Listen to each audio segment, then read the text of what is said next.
Welcome back. Silver and Black tonight. Our last edition of the year. Well, of the season.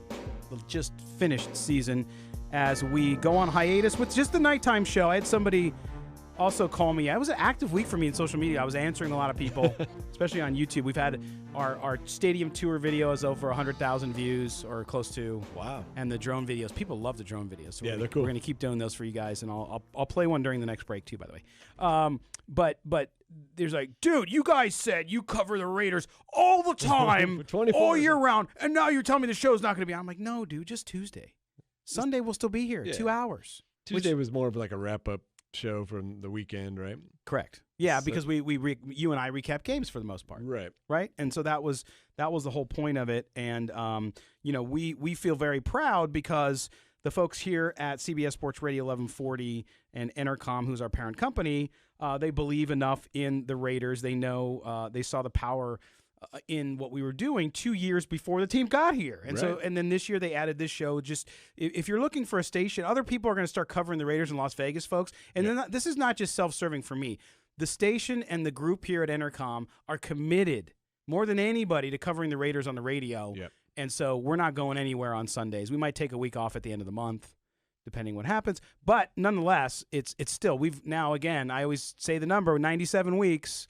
Here we go. Yeah. Find me other people who've done 97 weeks without stopping. Yeah. That's no offense to them. It's just but everybody around here, man. All right. Well, we also we hang out with some sketchy people here, including this next gentleman. No, I'm just kidding. One of the best guys in the business, and we're fortunate enough to call him a colleague. He's a senior NFL columnist with silverandblacktoday.com, as well as a contributor here and as well on Sundays on Silver and Black Today, and that is a Mr. One, Moe Moton, who joins us from the East Coast. Mo, how you doing tonight, man? But, okay, now we finally got Mo. Mo finally got away from his avocados, his avocado smoothie, and he got on the phone. Mo, welcome, buddy. Actually, it was the anybody but car people who tried to sabotage.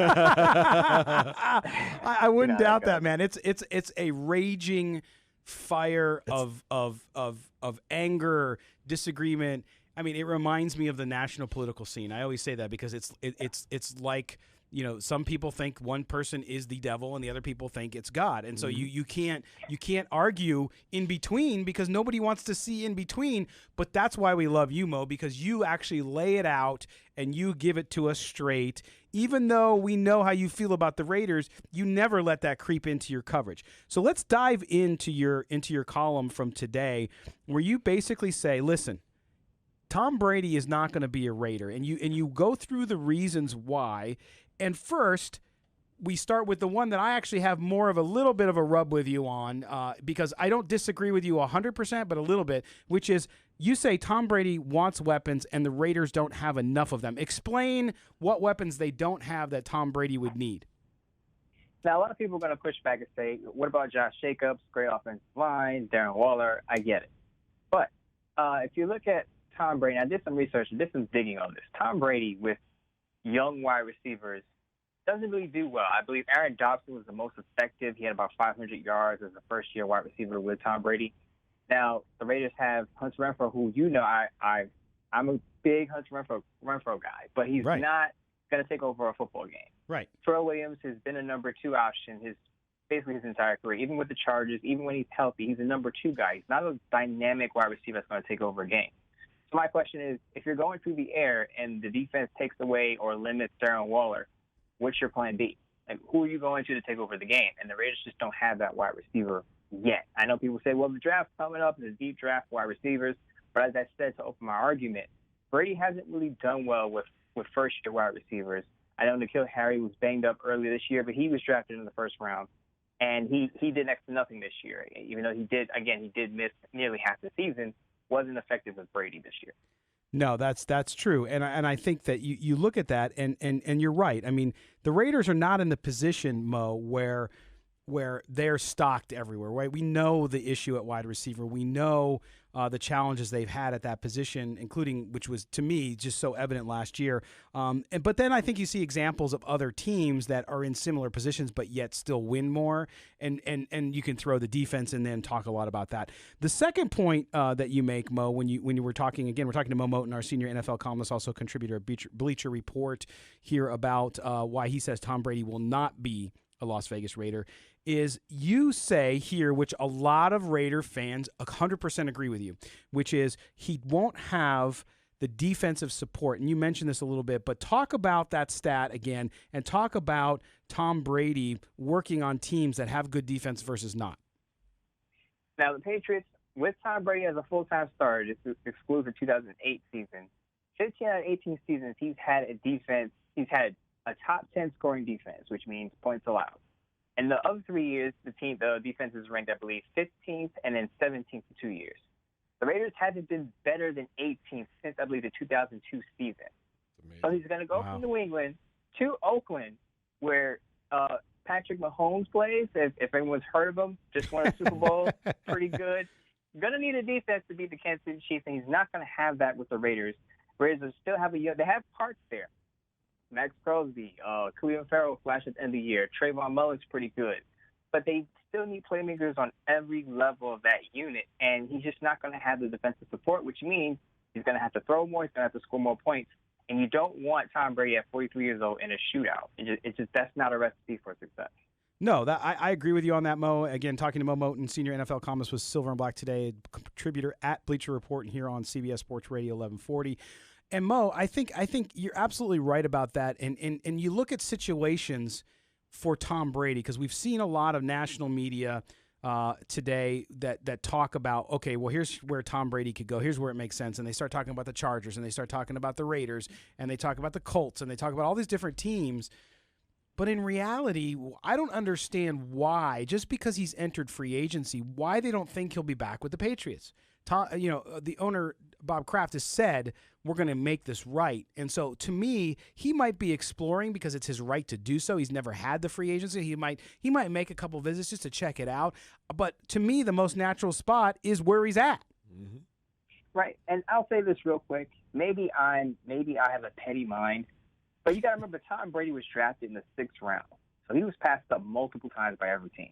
Yeah. You don't think he wants to take his victory lap this one time, take his victory lap where most teams are going to go after him and try to woo him? You don't think he wants that at least once in his career to say, aha, you didn't want me back then, but now you all want me now. And I think he just wants to be appreciated, and I think that's part of why he wants to visit and talk to different teams. But like you, I think he winds up with the Patriots. As a dark horse team, I know this is probably sounds unrealistic, but I think a good spot for Tom Brady would be the Tampa Bay Buccaneers. Bunch of weapons there. Mike Evans, Chris Godwin, Cameron Brate, O.J. Howard, 2 tight ends, 2 Pro Bowl wide receivers, and Bruce Arians, who's well-respected as a head coach. I think he would be great in Tampa Bay, even though a lot of people say unrealistic, probably not going to happen.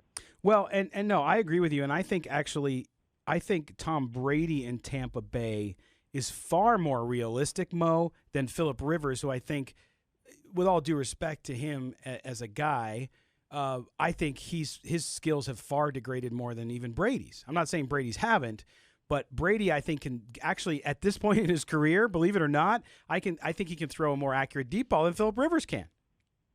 Yeah, absolutely. All respect to Phillip Rivers as a competitor, but I feel like Phillip Rivers is washed. I'm glad a lot of Raider fans didn't talk about Phillip Rivers coming to Las Vegas, but, the Never Car crew was like, oh, maybe we'll take a look at Phillip Rivers. And I'm just like, no, he's probably a better backup than he is a star at this point in his career. Right. Yeah, and I think Phillip Rivers, actually, the team that most makes sense for him is the Colts. I know Brissett is not convinced that brass there that he can be the starter and so on, but it'll be interesting to see what happens there. Now, Mo, lastly, you said one of the reasons I should say, number 3, was that the Raiders are still rebuilding. Now, how is that different from the fact that they just don't have enough tools? Talk a little bit about that difference. Well, when you're a rebuilding team, you're still learning how to win football games, how to close football games. And I know the Raiders started the season 6-4 in 2019, but they finished 1-5. So they had an issue with consistency, and they still have to learn how to close football games and beat teams when they win games that they should win, crush teams that they should crush. And Brady had a text overlay on his Instagram. He said, I'm not going to wear a blazer to the next Super Bowl because he was being honored as a all-time top 100 NFL player.